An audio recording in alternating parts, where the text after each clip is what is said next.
Mubango wa thirikari kuringana na ndumiriri ya President William Ruto muthia-ini wa mwaka muhituku wari mutaratara wa kwehereria marua ma visa aria maroka gucera guku bururi-ini kuma mweri-ini wa Januari. Ndumiriri ya Ministry ya ugitiri wa thiini ari hihi igeria ria gukiria aria maragira kiene ukinyaniria wa watho uyu.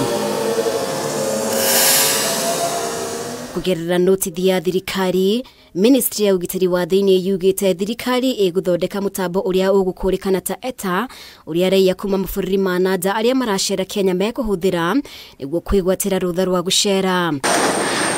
Ndumiriri ino no yugite gutiri ndege ibatie gukua mundu utari na rutha kugerera mutambo-ini uyu, ikiongerera ati urugamiriri wa ndege iria igukua mundu utari na rutha niguo ugukuithio murigo wa kumucokia, na ningi noguo ukugwirwo ni marihi ma njoherera maria mekumana na mahitia maya. Gukiri uguo, ndumiriri ino no yugite mundu kwigwatira rutha mitambo-ini ti kuga no nginya etikirio kuingira kungikorwo na gitumi kiiganu gia kumurigiriria.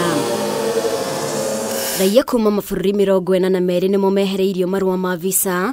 Uyu ari watho President William Ruto aratanya ni kurehera bũrũri wa Kenya umithio wa kibesha na hukumatie ngwatanĩro yaguo na mabũrũri mangĩ. It shall no longer be necessary for any person from any corner of the globe to carry the burden of applying for a visa to come to Kenya.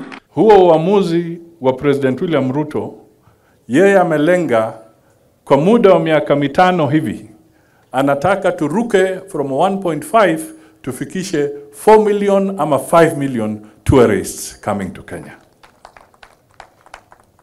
Na wakija, mahoteli zinapanuka, biashara zinapanuka, wakulima mazao yao yanapata nafasi ya soko kwa sababu watu wamekuja wengi. Ona kuhana uguo, mabũrũri maria mari rungu rwa ngwatanĩro ya mabũrũri ma gĩtarũ kia Afrika ya irathĩro matigubatara rutha rwa ETA kuingira bũrũri-ini wa Kenya.